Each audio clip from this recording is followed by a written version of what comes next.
Bonsoir Madame, Monsieur et bienvenue dans cette édition de journal. La première conférence des gestionnaires des ressources humaines du ministère de la décentralisation et de la gouvernance locale pour le compte de l'année 2022 s'est ouverte à Parakou ce 23 juin 2022. Et pendant 2 jours, ces gestionnaires des ressources humaines vont réfléchir à la situation des retraités de leur ministère. Le point de la cérémonie d'ouverture des travaux avec Mathilde Sabi et Boris Harissou. Initiée par la direction de l'administration et des finances du ministère de la décentralisation et de la gouvernance locale, cette conférence qui constitue un creuset indispensable pour le partage d'expériences et l'harmonisation des pratiques dans la gestion des ressources humaines entre le niveau central et les préfectures a réuni les secrétaires généraux des départements ainsi que les responsables des ressources humaines des préfectures. Cette conférence vise plusieurs objectifs. Échanger de façon périodique sur les thématiques d'enjeux majeurs liés à la carrière des agents, de partager des expériences, d'harmoniser les pratiques, de rechercher des approches de solutions aux difficultés rencontrées, mais également d'informer les acteurs sur l'évolution de l'environnement législatif, réglementaire et institutionnel de la gestion des ressources humaines. Émile Nyononfou, directeur de cabinet du ministère de la décentralisation et de la gouvernance locale, a fait quelques recommandations à l'endroit des participants à cette conférence. Pendant 48 heures, vous aurez à discuter, à échanger, à faire des propositions pour améliorer la situation des retraités du ministère. La présence de cadre de la Caisse nationale de sécurité sociale me rassure d'ores et déjà de la qualité des débats et de la pertinence des recommandations qui seront issues de vos réflexions. C'est à cette fin que je vous invite à l'assiduité dont vous faites preuve habituellement et à une participation active en vue de l'obtention des résultats satisfaisants. La situation des retraités du ministère de la décentralisation et de la gouvernance locale a fait l'objet du thème de la 21e conférence des gestionnaires des ressources humaines qui s'est tenue les 24 et 25 novembre 2021 à Ouida. Au thème des travaux de la dite conférence, plusieurs recommandations ont été formulées. Transmettre les dossiers de pension des agents affiliés à la Caisse nationale de sécurité sociale 6 mois avant la date d'admission à la retraite. Saisir les maires à l'effet de produire à la Caisse nationale de sécurité sociale les déclarations nominatives de salaire et de cotisation de leurs agents affiliés à la Caisse nationale de sécurité sociale. Inviter les assurés des mairies et des préfectures ayant subi des prélèvements sur leur pension au titre de la période à la charge du budget national à saisir la Caisse nationale de sécurité sociale pour la rétrocession des revenus. Il est à noter que la première autorité de la ville de Parakou, Inoussa Chabizime, a également pris part aux travaux. Clap de fin pour la session normale du baccalauréat session de juin 2022. La phase écrite de cet examen a pris fin au sujet Ruiho qui a abrité le lancement officiel dans le littoral. Les 3 jours de composition se sont déroulés sans incident majeur. Les candidats sont rentrés soulagés avec l'espoir d'avoir bien travaillé. Suivez le constat de Modeste Dossou-Togbe et de Melvin Achabi. Mercredi soir au collège d'enseignement général de Ruiho, centre officiel du lancement des épreuves écrites de l'examen du baccalauréat session de juin 2022 dans le littoral. Dernier jour de composition pour la majorité des candidats. Il est 18h. Princessia, candidate, vient de finir la dernière épreuve à elle soumise. Sourire aux lèvres, elle se confie. Vraiment, les 3 jours, ça n'a pas été facile. On ne dort pas. Pendant que les gens dorment, toi tu te réveilles à 2 heures pour apprendre quelques-unes des parties que tu as oubliées peut-être. C'est un peu comme l'enfer. Mais aujourd'hui, ça va. Peut-être que demain, je vais me réveiller à midi. Ça, c'est sûr, je vais me réveiller à midi demain. Visiblement, l'état d'esprit semble être rassurant aussi chez d'autres candidats. Maintenant, je me sens soulagé. Sinon, au début, c'était le stress total. Parce que, bon, le cours était volumineux, on ne savait pas quoi apprendre. C'était genre, quoi, la SA1, la SA2. Mais maintenant, je me sens soulagé. C'était abordable. C'était même pas... toutes les épreuves n'avaient pas rapport avec le cours. C'était plus des questions d'actualité. C'était abordable. C'était des questions à notre niveau, en fait. Ce n'est pas des questions difficiles. Je me sens à l'aise. Je pense que ça va aller. Le stress, c'est complètement parti. Je suis sûre de pouvoir tirer mon épingle du jeu. Je me sens enfin soulagée et j'espère pouvoir être admise après les résultats. C'est la réussite assurée. Je suis serein, j'ai un état d'esprit assez stable. Je suis confiant. À mon niveau, les épreuves étaient abordables. Les épreuves étaient assez faciles, assez abordables. Une fois qu'on a mis le paquet, on sait qu'on va réussir forcément. Pas forcément chercher la bourse. Démarrées depuis le lundi 20 juin 2022, les épreuves écrites de l'examen du baccalauréat se sont déroulées dans de bonnes conditions, ont souligné le superviseur et le chef centre adjoint.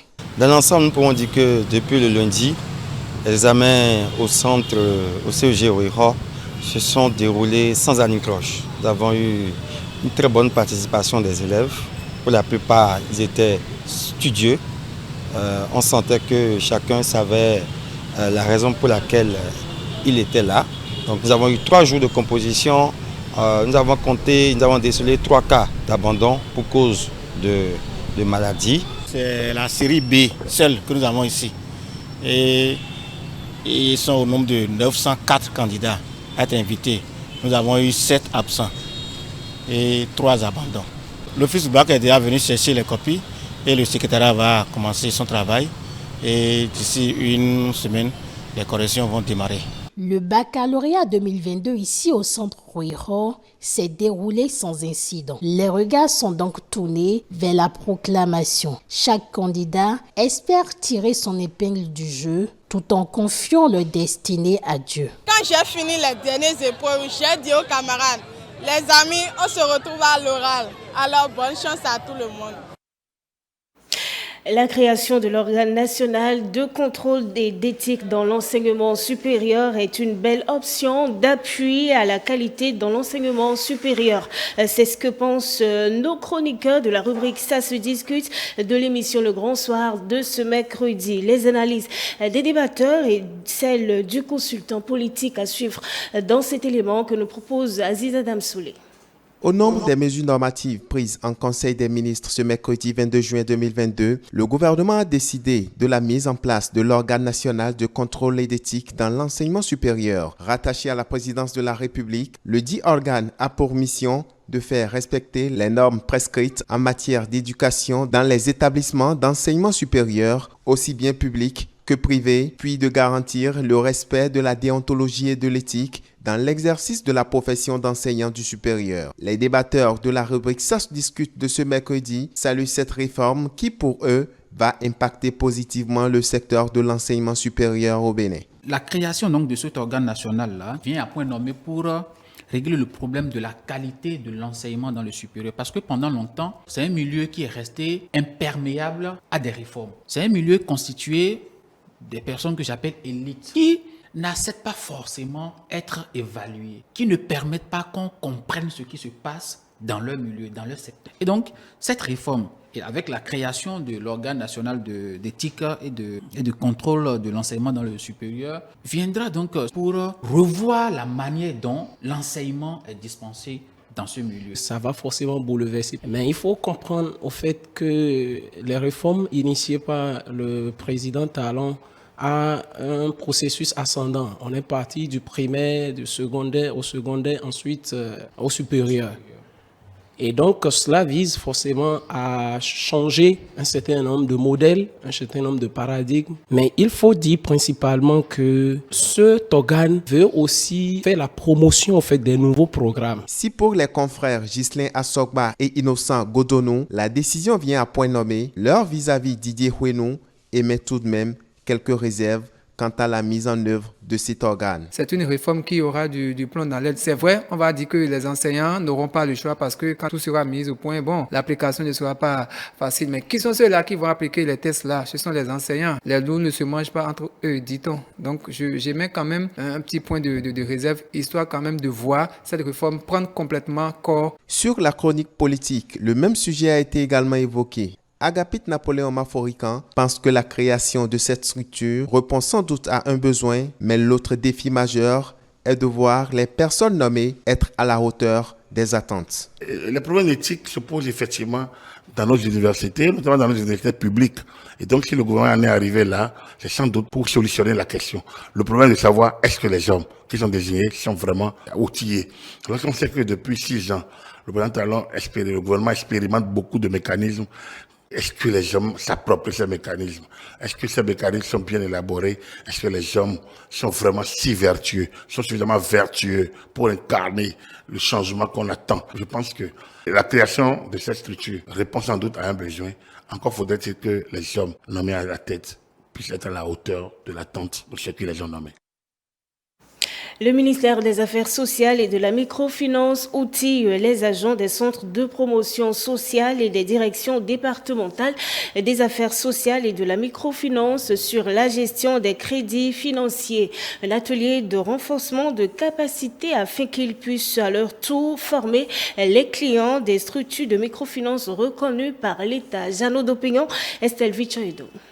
L'objectif final de ces 3 jours de formation est d'éduquer les bénéficiaires des microcrédits à une meilleure gestion des fonds perçus.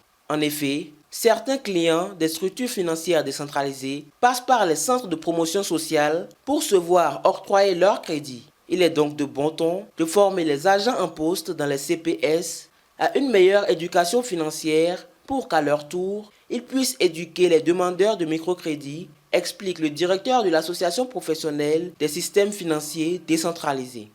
L'éducation financière participe à la protection sociale de la population. Parce qu'une fois éduqué, on sait adopter des comportements financiers responsables pour éviter de confier son épargne à des acteurs qui ne sont pas agréés par le ministre en charge de l'économie et des finances. Éduqué, on sait comment gérer le crédit qui est l'argent des autres.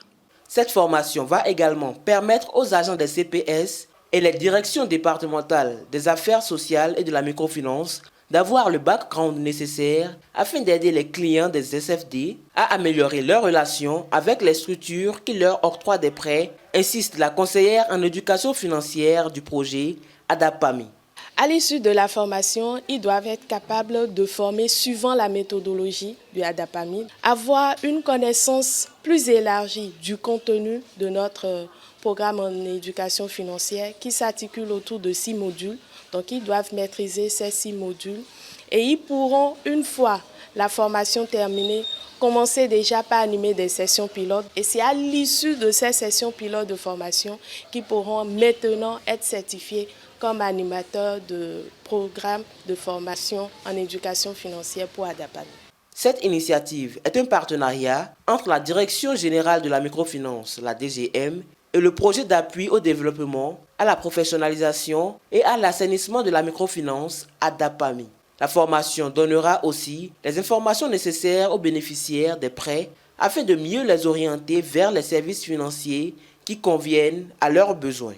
Cette formation n'est que la suite d'un processus de formation que la Direction générale de la microfinance, à travers le leadership éclairé de Madame la ministre des Affaires sociales et de la microfinance, a initié en collaboration avec l'ONG ADA Luxembourg et le projet Adapami pour pouvoir vous outiller et renforcer vos capacités, puisque aujourd'hui vous savez que l'État est en train de faire des centres de promotion sociale les guichets uniques de protection sociale.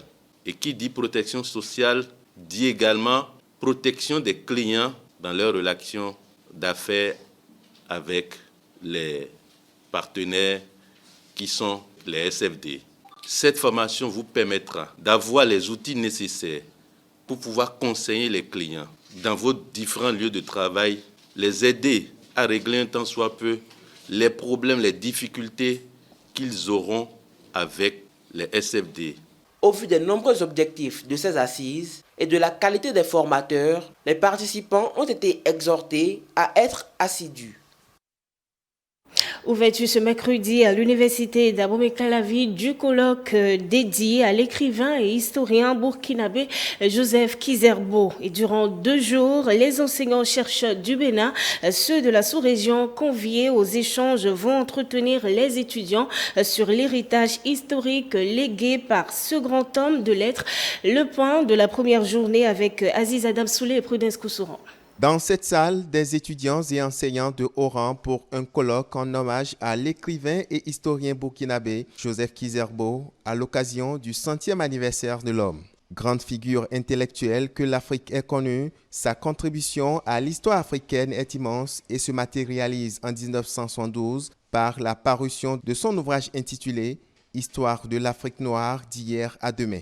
Il s'engage également avec 230 autres chercheurs dans le projet porté par l'UNESCO de la publication en 8 volumes d'une série d'histoire générale de l'Afrique. Tant d'engagement et de mérite, c'est pourquoi l'Institut français du Bénin et l'Université d'Abomey-Calavi lui font honneur. Les échanges qui vont se dérouler lors de ces 2 journées nous permettront de mettre en lumière, de remettre en lumière les apports aussi singuliers que remarquables d'un homme qui mit ses connaissances et ses recherches au service de l'espoir. Ce colloque est le fruit d'un partenariat aussi amical, voire même fraternel que professionnel entre l'Institut français du Bénin, dont la vocation est évidemment principalement culturelle, et cette belle institution qui est l'Université d'Abomey-Calavi, dédiée à la formation et à la recherche. 3 panels ont meublé cette première journée, animés par des enseignants-chercheurs du Bénin et de la sous-région. Le premier s'est penché sur l'héritage de Joseph Kizerbo, le second sur la place et le troisième sur le rôle de l'universitaire dans le débat politique.